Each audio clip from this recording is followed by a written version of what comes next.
pangalan mo, nakalimutan mo na naman, kaya ako natutuwa eh. Muli po, binabati ko po kayo ng isang magandang umaga.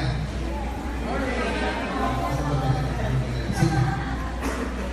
Yung isang malungkot na umaga sa inyo na pakalaking po tayo ngayon. Anyway, parang napansin ko kanina kung magano. Tawag dito, kumbaga sa ilot na konting off. Well, it is kumpay na sa mga sumusunod po mga sandali ay katakwin po tayo. I would like to request everybody to please stand, join me in prayer. Ano man po yung kabigatan natin, whatever that is, ano man po yung humanap lang sa atin sa umaga nito. Sabi po ng salita ng Panginoon, greater is He that is in me than He that is in the world. Amen? So tumayo po tayo sa katotohanan ngayon, kapatid. Let's bow our heads, open our hearts, let's pray to God. Nakikita mo, Panginoon, ang pinakamalalim na bahagi ng aming mga puso. Ayan nyo, dakilang Diyos, ng lahat ng mga bagay na umahadlang sa amin upang malaya kaming mga pagpuri sa iyo. Imaalis kami.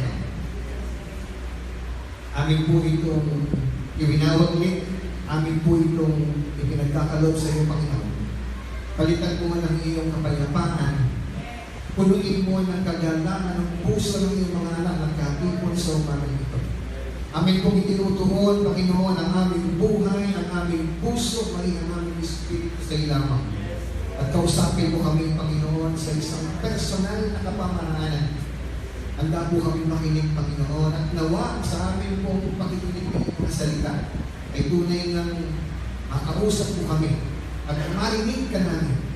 Patuloy mo po, Panginoon, na italit sa amin ang iyong karunungan upang umunawa, makakita ng mga bagay na hindi nakikita ng aming mga piskal na mga mata. Ngunit malinaw na nakikita ng mata ng pananampalataya.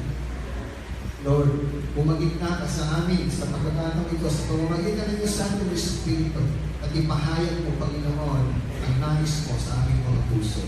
Kaya sa umaring ito, Panginoon, kung itinatalaga ang gawa nito sa iyo lamang, kayo po ang maparangalan, Panginoon.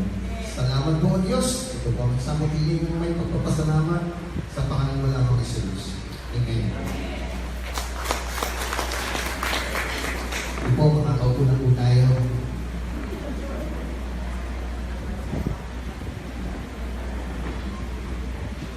Lately ay winelcome po natin ang 2017 rejoicing, with high expectations, with high hopes, with fervent prayers, with colorful firecrackers, and whatnot. Yun ang pagsalubong natin sa bagong taon.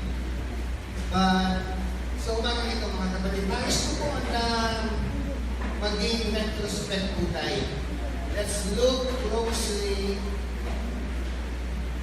in our hearts.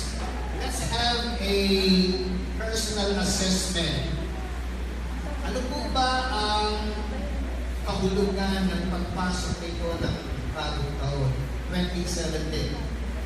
At ano ang naging katuruan? Ano ang paghubog? Ano ang kamalayan na niwan po sa atin ng 2016? Sa inyo pong mga Biblia na gusto kong makipagbulag kayo sa akin, sa aklat po ng mga Efeso, Kabanatang 4, simula po tayo sa talatang 22 at matatapos po tayo sa talatang 24. Habang binabasa po natin ito mga kapatid, nawa ay malayang makapangusap sa atin ang Espiritu ng Panginoon. At through this, makita po natin, tayo po ba ay totoong nasa imahe ng ating pong Panginoon. Sahin ko po sabihin ng Ingles, sundalo na lamang po ako. Ephesians chapter 4, verses 22 to 24, ito po ang sinasabi. If you thought that regard to your former way of life, to put off your old self, which is being corrupted by its deceitful desires, to make new in the attitude of your minds, and to put on the new self, created to be like God in true righteousness and holiness. Purihin ko ang Diyos sa pagkabasa ng kanyang mga salita. Meron po isang pag-aaral na ginawa sa ibang bansa patungkol po sa ibang epekto ng damit ng tao sa kanyang sarili, sa kanyang pag-iisip, sa mata ng maraming tao. Ang tawag po dito ay enclosed cognition. Pakitan po ko kasi salita ngayon. Enclosed cognition. Ito po ay pag-aaral ng mga psychologists na sa pagsusuot ng damit ng isang tao, meron siyang gustong pahiwatig. Meron siyang gustong itawid. Ginigising niya ang kanyang damdamin sa isang sitwasyon na yun ang gusto niyang mangyari. Ito, cognition. Katulad po ng mga artista, kung po papansinin mga kapatid, kapag sila ay gumaganap sa isang papel na kung saan ito ay nasa digmaan, ano dapat ang kanilang suot? Gamit pandigma. At yung inyong mga chef, sila ay gumagawa ng pelikula, kung todo ang kanilang mga props, hindi ko mawawala ang wig, hindi mawawala ang costume. So, meron pong ipinapahiwatig ang damit na inyong suot ngayon.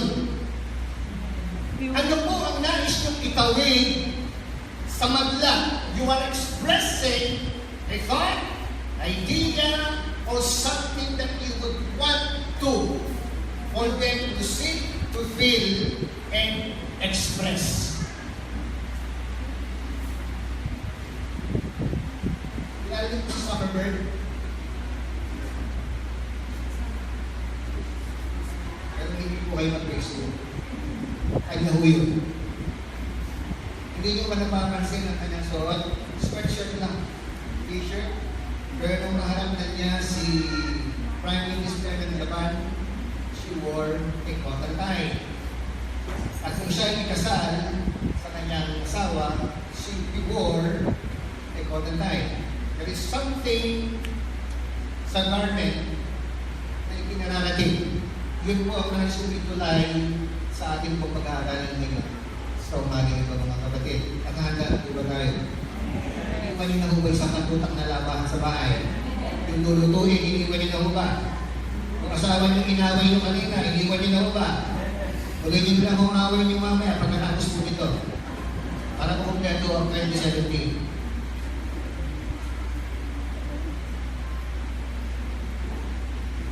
Ang ating pong papaksain is expressing a godly character through new self. Expressing the godly character through new self. Gusto ko mas malapit sa inyo. Alabo ko yung mata ko para makita ko yung mga gandang lalaki. O pag mga kagandahan yung anak ko. So, paano po natin pinapakita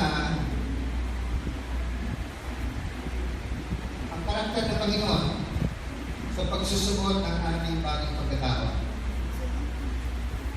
In short, meron po tayong tinatawag na metaphor of garment. Yun po yung ginamit ni Pablo. Put on and put off. Or put off and put on. So, ang dalangin ko lamang po mga kapatid ay simple lang. Okay, yung lumabas na sa mga pintuang yan, ay hindi na maiintindihan mga sinabi ko. That's it. Kahit natin haba po ng sinabi ko, kung wala po kayo kaya ng useless. So kung maaari po, masabi ko ito within 5 minutes, 10 minutes, The most is 15 minutes. Okay lang. Brief. At concise. Okay lang po ba tayo? Okay. Ano po ang buhay natin ng 2016? How do you assess? How can you put up something kung hindi mo alam kung ano maalisin mo? First things first, ano yung dapat na alisin sa atin? Ano yung concept na sinasabi ni Pablo to put off? Ano po yung nakapaloob? There must be an assessment. There must be an internal investigation. Sa next step po natin ang ating mga puso. Dahil una sa lahat, ikaw lang ang nakakalam yan. Ikaw at ang Diyos. Hindi yan pwedeng basahin ng tao. Only God can do that. But through your participation, mas madali po ang overhauling. Yeah, that's the right term. We need to do an overhaul. So ano po yung mga bagay na dapat po natin alisin? Yung pong pagpasok ng 2017 ay meron pong gateway. Mayroon po itong tarangkaang dinaanan. Ano po ba yung tarangkahan na yun? Yun po ba ay open wide? Half open? O hindi siya open? Patalino itong si Pablo. Dahil yung pag-aaral na ginantin ko sa inyo was conducted 2012. 2012. Kung sinabi ni Pablo ang mga salitang yun, wala pa po yung mga psychologists na yun. Mabubuhay pa lang sila even here in the near future. But God, in His wisdom, He spoken to Paul, and that words ay dinala niya sa puso ni Pablo. At itong si Pablo sa kanyang pagtulong sa Efeso, pag mula nakalaya lahat ng iglesia na tinatag ni Pablo ay naging matagumpay. Hindi po. Ito po pagtungo na sa Efeso, ito po ay namahulugan ang kanyang pagtabilib niya sa kamatayan. Marami po ang nagaling sa kanya nang ipinapahayag niya ang katotohanan na sa Diyos manataguan. The truth in Him. Meron po isang tao doon na ang pangalan siguro ay Demetrius. I just don't know how accurate was that. Ito po ay isang manggagawa ng imahe ni Artemis. At itong imahe nito ay hindi po ginagawa for souvenir purposes. Hindi po. Ito pong artifacts na ito ay ginagawa upang ipagbili sa malaking halaga. Kapag ikaw ay nakabili, pwede ka nang pumunta sa templo ni Artemis at iaalayin mo ang iyong binili. That is how they thought they could communicate with God. Sa tingin nila, yun ang koneksyon para sila ay makalapit sa Diyos. Sa pamamagitan ng mga mumunting bagay na binigay sa isang malaking halaga at iniaalay. Pero ang pinag-alayan nila ay ito toong Diyos, ito ay goddess of fertility. Nakita niyo po ba yung templo ni Artemis sa Facebook, sa internet, sa mga magazines, pinakita po doon yung maraming mga parang logo, hindi yata yun. It's a symbol of fertility, productivity. At pinakala po natin ay ang Efeso ay second lamang sa Rome, nagkakamali po tayo. Ang Efeso ay isa sa pinakamagandang lugar ng panahon na yun. Nandun po lahat ng tao. They were all attracted doon sa lugar na yun.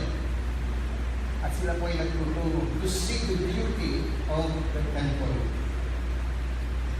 Ano ang nais ni Pablo? Ano ang gusto ng taong ito? Ang nais ni Pablo ay makaalam ang tao ng katotohanan upang sila ay makalaya sa kanilang mga dating pamumuhay. Anong gusto ng tao? Mga apektuhan ng kanilang pabuhayan. Kasi sinigap nila na magkaroon, maglunsad ng riot. Pinagkagulo nila ang Efeso at marami ang tao ang umanib sa kaguluhan ito ng iba doon na hindi nila naiintindihan kung bakit sila nagkakagulo. Nung sinisigaw, mabuhay si Artemis! Mabuhay si Artemis! At sa tingin niyo ba, minutulat ko na sinigaw yun? Couple of hours. Oras nilang sinasabit yun. Oras nilang sinisigaw yun. That is mean na you are not welcome here. Your God is not welcome here. Pero eventually, yung kinatatakutan ng tao yun ay nangyari. Nawala ang kaligtaan ng Efesos, nakakalimutan ang panag-glory ang kalagayan ng Efesos at ano po ang naging anong overruling effect. Walang lamang nila. Ang message po ba ng Efesos ay para sa mga taga-Efesos? Hindi po. Ang message po ng mga taga-Efesos ay para sa atin! Para sa atin po yan ngayon, mga kapatid. Now, let's go back. Ano po yung dating buhay natin? Na itinalaga natin sa isang Diyos-Diyosan. Na pinili natin ang mahalaga upang i-alay sa Diyos-Diyosan. We are now here to come face to face with reality and truth. Nandito po tayo para tatagpuin ang katotohanan. Meron kang dapat hubarin. At kapag ikaw ay may hinubad, meron kang dapat na sutin. So first things first, ano yung huhubarin mo ngayon? Ano yung gusto mong hubarin ngayon? Marami ka bang huhubarin? Alin dyan ang pangunahin mong huhubarin? So nasa po ang pagkakataon upang tugunin ko yung ganong klase ng hamon.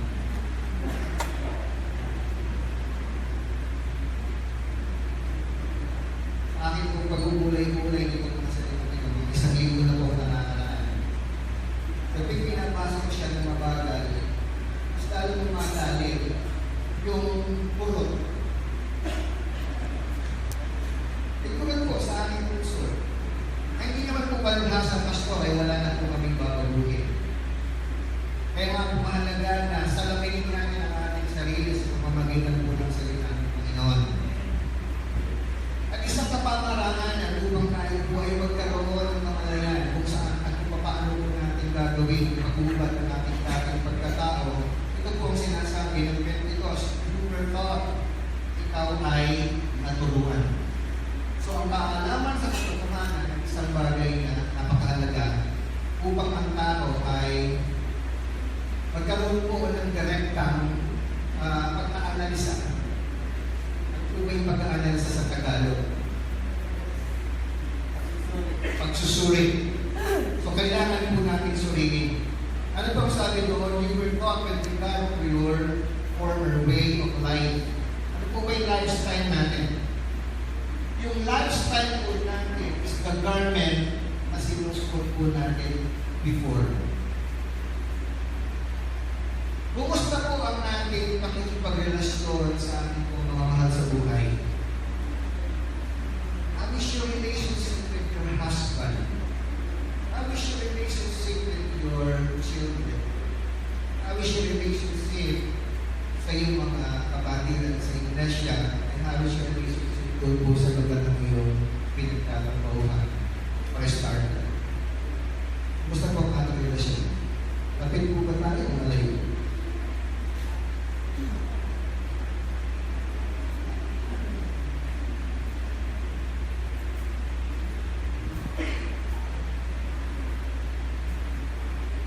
Sabi ko nga yung bagay na dapat na pagtuunan ng pansin.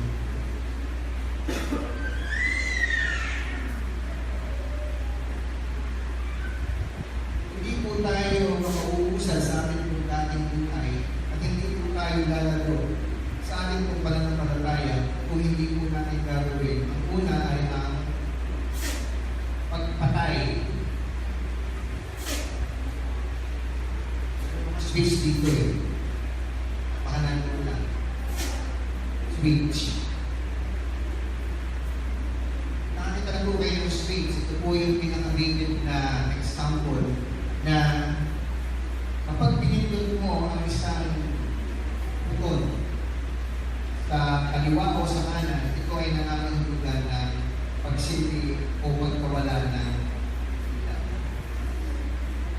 So, doon ko po inilalapit ang ating mga ilustrasyon ng kapatid. Kasi yung pong pag-aaral mamaya, mababasa po natin ang Romans 6:6 na po natin pakisulat na naman po. Ano po yung dati nating pagkatao? Ngayon din ang 2:20.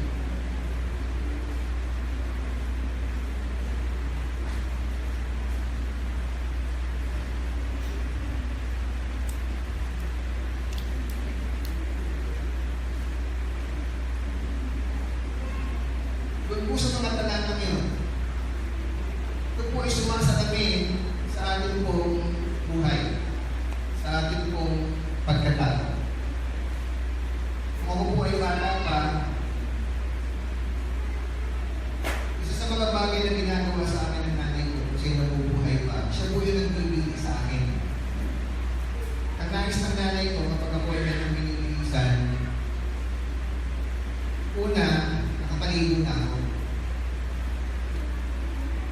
Siya yung pipili ng aking dadamitin. Ano yung pantaas? Ano yung pambaba? Dahil wala pa naman kung pinupoven noon ang Inuyan Elementary School kung saan po nag-aaral. Pero isa lamang po ang kinalabasan ng pag-aasikaso sa akin ng nanay ko. Doon po sa card, meron po remarks doon eh. Lagi po nakasulat doon, kadalasan ay very neat. Very neat. Malinis. So, meron po mga bagay o may mga tao na ginagamit ng Diyos para ang ating pong buhay ay magkaroon ng kulay, magkaroon ng definition, may kahulugan. At yun po ang pinalamihan ko.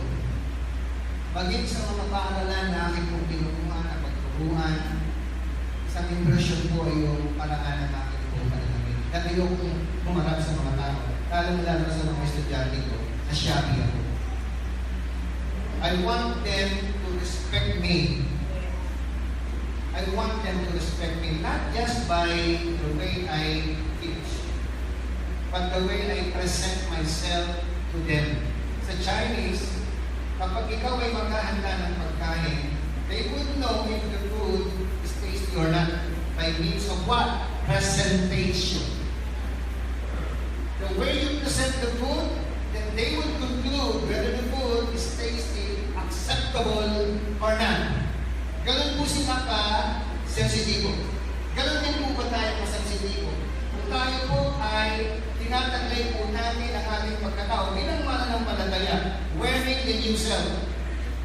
Kasi kung titingnan po natin, the implication, ang susunod po na implikasyon sa ating po mga tinatalakay, ang sabi po dito, ang ating pong lumang pagkatao ay characterized by what? Corrupted by its deceitful desires. So meron po tayong mga pagnanasa dito sa ating puso. And I don't know what are those desires in your hearts, brothers and sisters. Kailangan po nakakalam yan. Ano yung mga ninanais mo sa inyong puso? Is it God glorified? Dahil sabi po dito, titignan po natin ng matama, ang kasunod po nun sa verse 23, there must be an effort. In putting up our own self, there must be an effort. And what is that kind of effort? To be made new in the attitude of your minds. Pag sinabi po mind, ay hindi lamang po physical na utak, kundi ito po ay may kaugnayan po sa puso. But because it denotes the totality of a person. Hindi pwedeng ang tao ay panay utak lang. Hindi rin pwede ang tao ay panay puso lang. So sabi po doon, there must be a change. There must be an exerted effort to make a radical change and effect a change. Sabi to be made new in the attitude of your minds. At kung ito-connecta po natin yun sa Romans chapter 12 verse 2, ang sabi niya doon, do not be conformed to the pattern of this world, but be transformed by the renewing of your mind.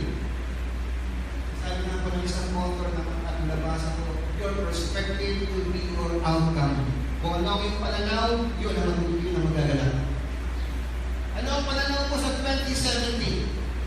You will do everything possible, biblically possible, for that 2017 of yours desires ay magkaroon ng katuparan. So there must be an exertion of effort, there must be an initiative, But there must be an assessment first. Hindi po tayo mag-grow, hindi po tayo magbabago ng ating dating mananakit. We will not put on hold those old lifestyle of ours. At pangalawa po, there must be a radical change or a new way of thinking. There must be a transition to be made new in the attitude of your mind. At in verse 24, mga kapatid, the culmination, and to put on the new self, created to be like God in true righteousness and holiness. Yun po ang ating garment.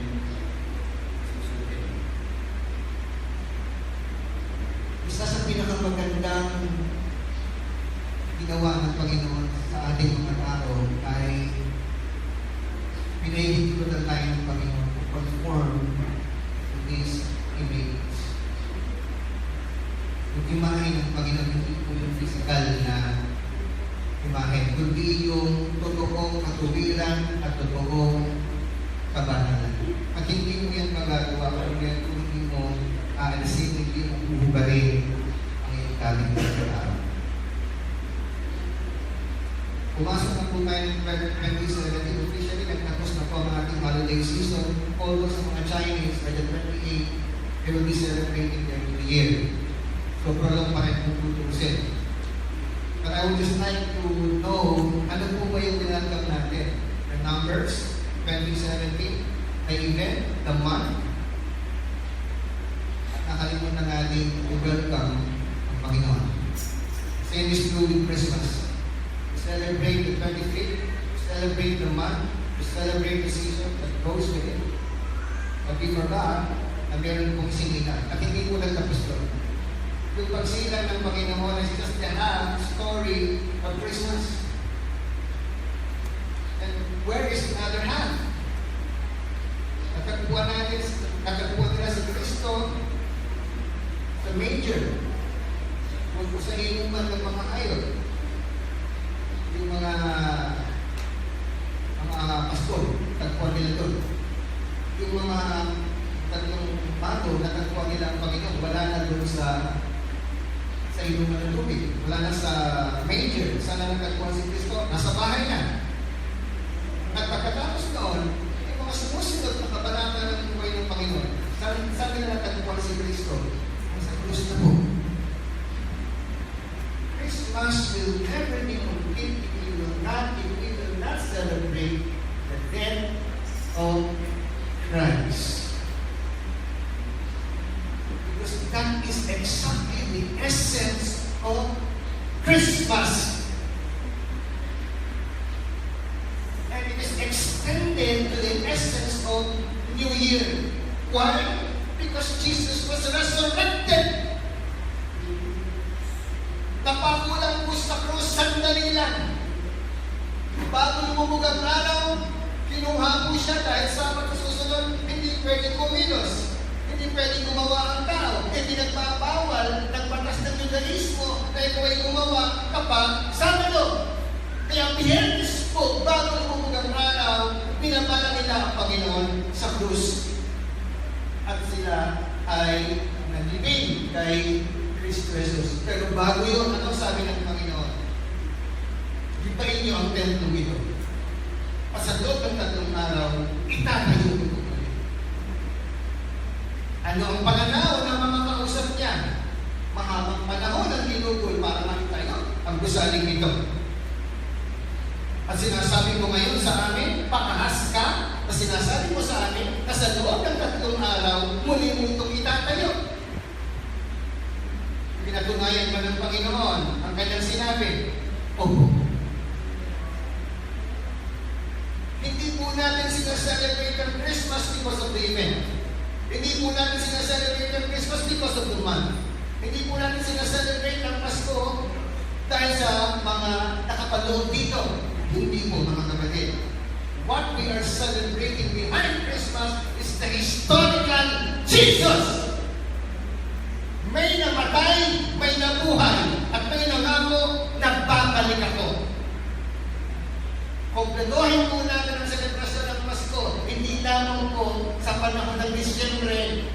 Sapagkat si Kristo nung siya isilang sa Bethlehem, natapos na po yun. Pero araw-araw ay sinisilang si Kristo sa puso ng mga taong tumatanggap sa Kanya, mga kapatid. Nalulungkot po ako dahil doon po sa isang thread, doon po sa FB, meron pong nagtanong sa akin, Pastor, sabi niya, pwede bang magtanong? Okay lang po, po ba yun? Pero ka bang makikinig sa Biblia nag-celebrate ng birthday si Jesus? Ang 25. At bakit kayo nagsa-celebrate ng Pasko?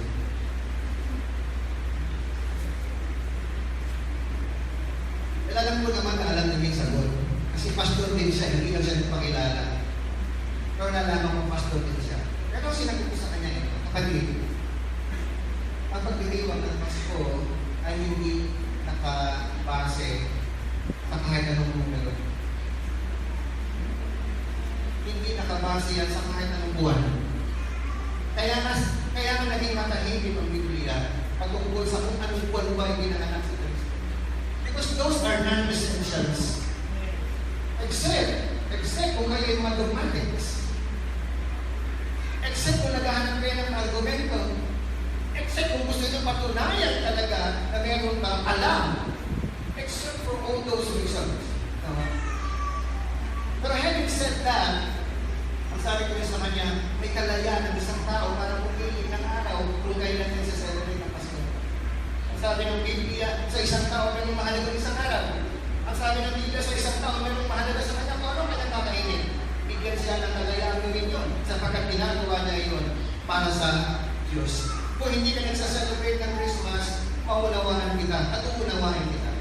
Pero hindi na makahulugan na kung hindi ka nagsa-celebrate ng Christmas, ang nais mo, lahat tayo ay huwag na mag-celebrate ng Christmas. Hindi naman ako makakapayan. At alam niyo ba ginawa niya? Pinalis na ang kanyang sarili. Kaya sabi niya, nakakalungkot, pero dapat ang mga Kristiyano ay merong sense of originality and authenticity. Hindi ko kumaintindihan kung hindi ka sabihin ng originality and authenticity. Baka kuhiligan sa kanya yung hindi nagsa-celebrate ng Christmas. Because December 25 for him is offensive. Bakit kayo nakikipag-celebrate?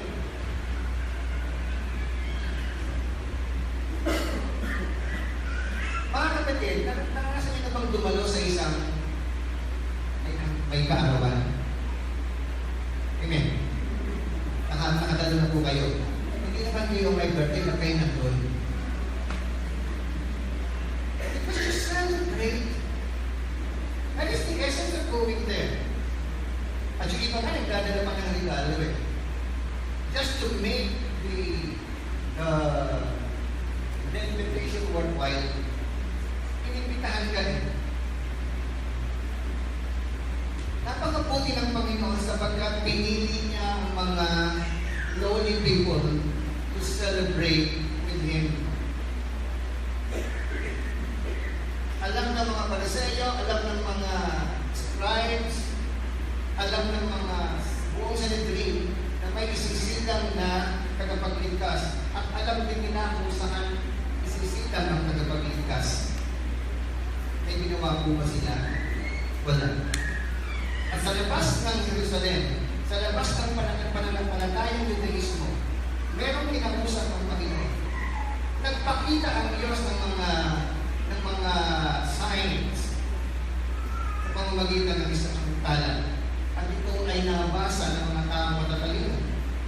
Hindi lamang pangkaraniwang tala ito. Ito ay talang nagsasabi na merong kakaiba na magaganap at naging sila ay seryoso upang hanapin at bigyan katuparan ang kanilang pagsusuri. Kaya nga sila naging matalino. They seek the Lord. They found the Lord and they worship the Lord.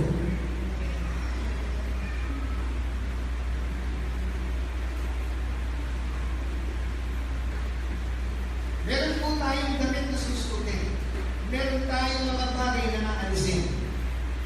Sa aklat po ng pahayag sa Revelation, meron po isang pagpudoon na ang mga tao ay nagsusuot ng kasuotang ang kulay ay ano? Ano po ang kulay ng kanilang kasuotan? Hello, may kausap po ba ako? Parang awa na sumagot naman kayo. Ano? Meron namang pala. Ano po yung kulay na suot nila? Puti. Parang hindi ko kayo sigurado. Puti. Puti. So kung sa pahayag, meron pong pahimamas, meron pong kasuotan na dinaramit ang mga kaluluwang nanduroon. Hindi ko kaya ito magbibigay sa akin ng lalong malalim na pag-iisip. Sa tingin niyo ba, doon lang sa langit, nakasuot sila ng puti? Kasi dito pa lang sa lupa, suot mo na yan. Kaya nga po, sabi ko ng talata na ating po pinag-aaralan is to be made new in the attitude of your minds and to put on the new self, created. Past tense na po ito. Created to be like God. Process po. The verb to be. To be like God. So ipinapakita na sa ating pong pamumuhay ay makita po ng tao sa ating pong pagkilos, sa ating pong pananalita, at sa kabuuan sa ating pong pamumuhay ang imahe ng Panginoon. To be created, sabi doon, created to be like God. Sa paanong paraman, ipinapakita ng ating bagong buhay ang imahe ng Panginoon. Ang sabi po doon ay righteousness and holiness. At ano po itong bagay na ito po ay renewable. Ito po ay pang-araw-araw. Ito po ay never-ending. Ito po ay yung sinasabing from glory to glory. Mga kapatid, alam niyo po ba na sa inyong pananamit, kayo po ay nagpapadala ng mensahe sa mga taong nakatingin sa inyo? Tuloy ko naman po yung pag-aaral po sa ibang bansa. Ang kanilang pag-aaral ay nagbigay po sila ng isang uri ng dalamitin. Ito po ay damit na kulay puti. Pero yung damit na kulay puti, pinagyan nila ng label. Yung kabila, ang sabi niya sa kabila na nag-undergo ng study, itong damit na ito ay damit ng doktor. Suot niya. At ito naman sa kabila, ang sabi niya, ang damit na ito ay damit ng isang pintor. Suot niya. Isang damit, dalawang parangan ng pagsusuot. Damit doktor, damit pintor. At ano po ang naging resulta ng kanilang pag-aaral? Yung mga tao na nagdamit ng damit ng doktor ay naging malingat po sila sa kanilang pagkilos. Samantalang itong mga pintor, burara. Kasi sinabi sa kanila, yung damit na yan, damit siya ng pintor. Pero walang pinagkaiba yung damit na sinuot nila doon sa pinasuot sa kanila. Pero ang sabi sa kanila, yan ay damit ng doktor. Anong damit ang suot nyo ngayon mga kapatid? Pintor, doktor. Doktor. Ito po yung sinasabi na yung paradox. Pinano ko sa anak ko kanina eh. Ano yung sabihin ng paradox, anak? Sabi ko, akala mo, ano yun si Papa. Ang paradox po ay isang sitwasyon kung saan makatotohanan sa iba at sa iba naman ay hindi.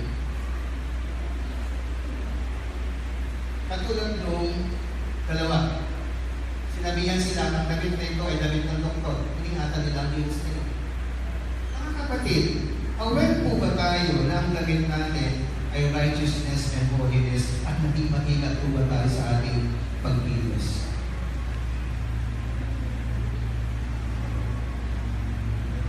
Andiyan pa po ba kayo? Hindi po ba natin alam na tayo ay tumanggap sa Panginoon? Doon pala may tinamitan ka na ng pagtuwiran ng Diyos. Doon pala may tinamitan ka na ng pamanalan ng Diyos. Kung kaya ang mga tao may damit noon, madumihan pa, mayroong naglilinis sapagkat ikaw ay nilinisan na ng dugo ni Kristo Jesus. Naging malingat po ba tayo sa pagkaramit ng karakter ng Panginoon, ang tunay na katuwiran at tunay na kabanalan. Hello?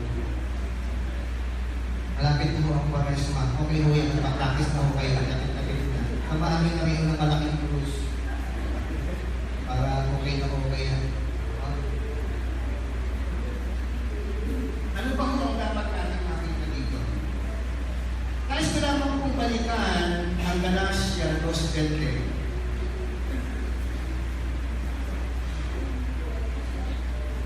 Para po sa atin kung patuloy na mag-appreciate ano po ba ang ginagawa sa atin ng Panginoon? Ano po ba dapat ang ating naging motivasyon? In Galatians 2:20, sabi po, I have been crucified with Christ, and I no longer live, but Christ lives in me. The life I live in the body, I live by faith in the Son of God, who loved me and gave Himself for me. Tuloy ko na po sa 21, I do not set aside the grace of God, for in righteousness could be gained through the law, Christ died for nothing. Kung ako po yung unang naging born again, yung unang tumatak sa akin, Galatia 2. Ang sabi po doon sa pagkaliwag po sa Tagalog, kasama na ako ng pako ng Panginoon Jesus. At ang buhay ko ngayon, ay ipinagbuhay ko hindi na sa ganang akin, kundi sa pamamagitan ng Kristo.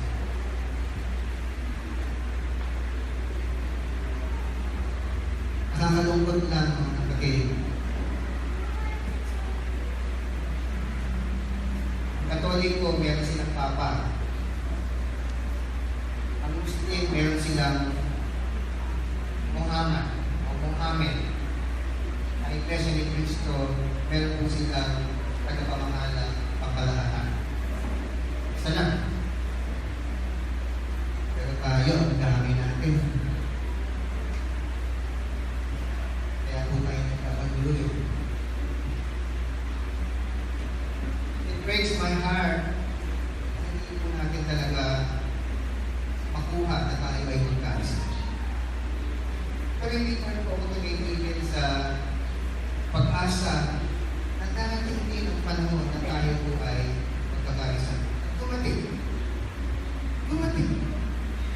Kung ibinoto po natin si Duterte, mabuhay. Kapatid, bunyati ba? Ano mo ang nakapaloob sa... Ano mo ang nakikita niyo sa imahe ni Duterte? Si Duterte lamang mo ba nakikita natin? O yung sinabi ni Duterte? Kasi hindi naman lahat pumoto kay Duterte. Hindi lahat, pero mas marami ang pumoto kay Duterte. Bakit? Kapag meron silang pinaniwalaan. Anong kanilang pinaniwalaan? Change is coming. At si Duterte, dahil binitawan niya yun, he is doing his the best he can to measure up. To measure up, kailangan niyang tindigan kung ano ang kanyang binitawan. Yan nga po ang isang bagay na dapat pumangon din sa atin. Kailangan ba natin ang isang presidente na magsasabing change is coming? Kung matagal nang sinabi ng Panginoon sa amin na magbago ka na. Pero patuloy pa rin po natin binabaliwala. Sa akin po, hindi po New Year's resolution. This is my solemn devotion. I'll make everything simple as possible. Make it simple. Kasi the more na maraming detalye, the more na nagiging komplikado. So I start with putting off. Alisin. Di ba sabi ng Levitico 12:1? Let's throw off everything that hinders. Tapon lahat. Tapon mong lahat ang humahadlang sa iyo. Itapon mong lahat ang nagpapabigat sa iyo. Sapagkat hindi mo yung gagawin, mahihirapan ka. Ayaw ng Diyos na ikaw ay namimigatan sapagkat mayroong invitasyon ng Panginoon. Come to me, all of you who are tired and heavy laden, and I will give you rest. Bakit kailangan po natin pagulan ang sarili natin? Sapagkat noon pa sinabi ng Panginoon, gusto kitang bigyan ng kapahingahan. And Lord, pinatunayan mo na yan. Doon pa lang sa Ehipto. Kaya nga po doon sa 10 utos, meron po doon, observe the Sabbath. For 400 years, mga kapatid, ang mga Israelita ay hindi po nakasumpong na kapahingahan. At dahil sa kanilang kapaguran, dahil sa kanilang kapagalan, dahil sa kapiganan ng kanilang mga puso, umabot ang kanilang hinaing sa Diyos. At bilang tugon, nagpadala ang Panginoon ng tao makatutulong sa kanila sa pamamagitan ni Moses. Sa tingin niyo ba na wala na kang visa ang pagbibigay ng kapahingahan ng Panginoon doon sa lupain ng Ehipto? Hindi po, mga kapatid. Sapagkat yun din ang panawagan ng Panginoon sa mga bagong panahon ngayon. Maaaring hindi ka pagod sa katawan, pero pagod na ang iyong kaluluwa. Baka meron kang binibitbit na kailangan mo ng bitawan. Throw off everything. Pag walang-wala ka na, doon mo lang makikita kung meron pa pala ang Diyos na lahat ang meron ka at meron kang lahat, kapatid.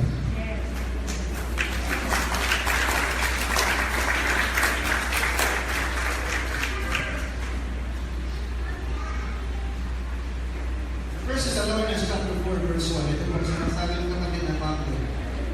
Finally, brothers, we instructed you how to live in order to please God, as in fact, you are living. Now, we ask you and urge you, the Lord Jesus, to do this more and more. Kayo ay naturuan. Kayo ay naaralan kung paano ang mabuhay, anong klaseng pamumuhay na nagbibigay ng kaluguran sa Diyos. At sa katunayan, ito nga ay ginagawa nila. Nabubuhay kayo na nagbibigay ng kaluguran sa Diyos. Ngayon ito naman ang aking pinamamanhid sa inyo. At patuloy na isinusulong. Gawin nyo ito ng tuloy-tuloy. That is new life. Tuloy-tuloy. Kaya po walang buhay ng Kristiyano na boring. Alam po, dito po sa kapulungan natin at sa umagang ito, lahat po tayo ay gusto natin sa langit. Amen. Busy po ba kayo dito sa lupa? Yun po mga gusto pumunta ng langit, busy po ba kayo dito sa lupa?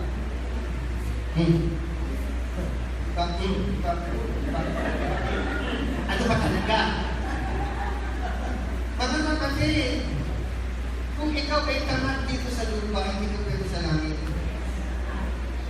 Sapagkat mas lalong abala ang mga tao sa langit kaysa lupa.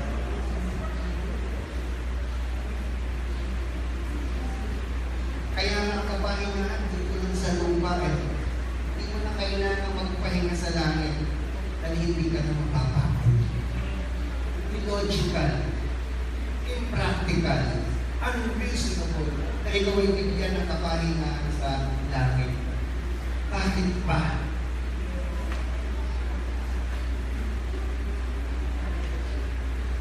Gusto mo pumunta sa langit, anong gagawin mo doon? Sige na.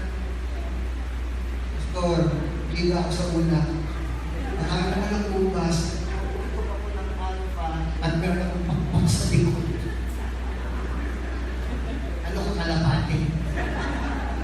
May pakpak sa likod. At meron kang tabi. Sa comics may mga tabi.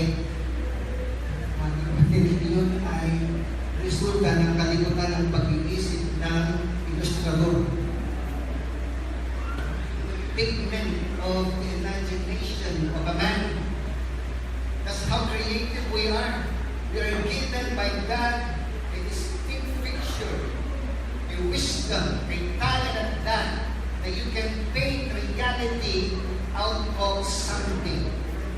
ikaw ay nagpe-faint. Pero hindi mo yun ang katotohanan mo. Anong sabi ng kapatid ng Pablo? Nakamanan kayo. So learning is number 1. Transition. Initiative is number 2. And number 3, like the last point, sabi po doon, put on. Ito po yung sinasabi natin, the principle of replacement. Kanina metaphor, ngayon naman po ay principle. Sinabi ko naman paradox. Ngayon naman po ay prinsipyo na ang aming pag-uusapan. Ano po ang nakapaloob sa prinsipyo? Kapag meron kang pinapalitan na luma, at ipapalit mo, lumapalit pa. Of course, bago. Kapag iniwan ka ng boyfriend mo, maghanap ka ng boyfriend. Bago. Okay. Pag iniwan ka ng asawa mo, maghanap ka. Ang bagong asawa, hindi ko sasabihin ko.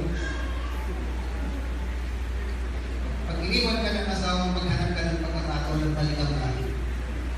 Kung wala, hindi ka balikan, hindi ka pa rin single. Sa pagkanagtunay mong asawa, wala ka naman yung Panginoon. Hindi ko na itatas yun kasi mga mag-iyakan pa tayo dito. Alam ko naman 2017 na, pero marami pa yung heartbroken. Pwede mo mag-request, sino ang mga heartbroken dito, taas ang kamay, makipag-try mamaya.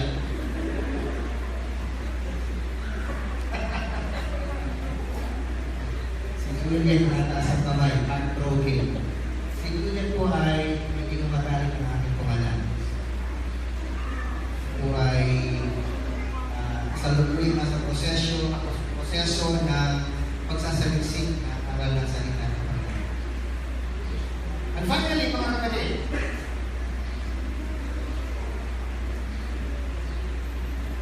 kung tayo ay naaralan na, kung tayo ay nakapakinig na, at kung tayo ay nagsunod na ng bagong pagkatao, ano naman po ang susunod? This is not a challenge. Wala ka ng ibang hahanapin pa kung tutusin. Meron ka ng aral, meron ng pagkilos, step by step, at meron na rin pagbabago, replacement. The replacement principle. Now tell me, yun bang bagong kasuotan na isinuot mo? Huhubalin mo pa ba?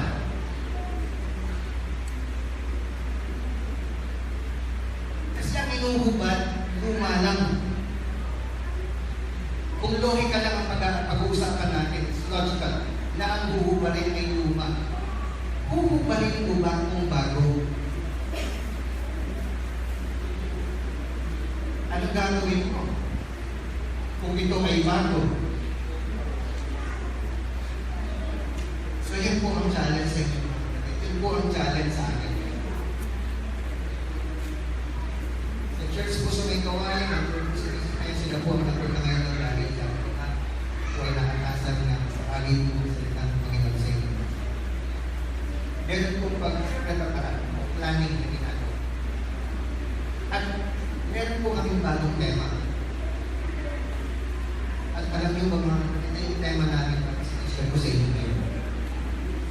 It is how you express a godly character by bearing it yourself. Now the challenge is this, depend po malalayo ito. Yung luma yung hubad, anong gagawin mo sa bago? Ang sabi po ni Pastor, paghihinga na. Paano mo yung paghihinga? Katulad ng damit na ipinasuot ko sa kabila. Ito ay damit ng doktor. Anong ginawa nila? Naging maingat sila sa kanilang pagkilos. Sa mga kapatid, magtatapos na po ako. Sa dami po ng sinabi ko, kahit konti lamang po na matanim doon sa puso. Ang sabi po ng kasabihan na amin pong nabasa, huwag kang masyadong tumingin sa aanihin. Ulitin ko, huwag kang masyadong tumingin sa aanihin. Ang tignan mo ay ang iyong tinanim. Kasi lahat ng tinatanim, tinatanim. So huwag mo nang abalahin pa ang sarili mo sa pag-ani dahil talagang aani ka. Ang tanong ay, gaano marami